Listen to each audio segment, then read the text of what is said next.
Boys and girls, today we are going to review narrative elements. There are 5 main elements that apply to narratives in general. The first one is character, and the character in a story is the most important person. Number 2 is setting. Setting tells us where and when a story takes place. The third one is conflict. Conflict is the major problem in the story. There are 2 categories of conflict. One is external, another is internal. External conflict happens outside of the character, and it involves more than one person, and it can readily be observed. The other category of conflict is internal.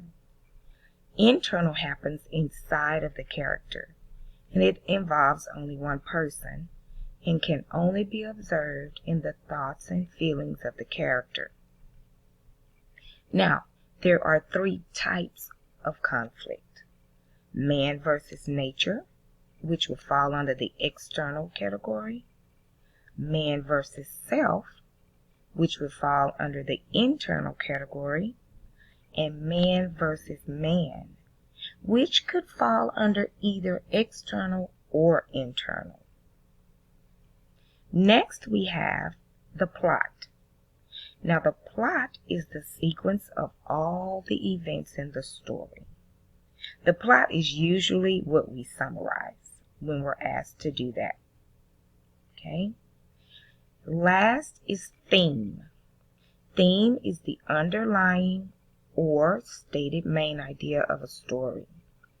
Often the author implies the theme through the narration, throughout the character's thoughts and feelings, and the theme can also be uncovered by listening and reading, if you're listening to a story, or reading a story and taking it all in and then asking yourself, what lesson does the author want me to take away from the actions, the events, everything that's happened in this story to the character?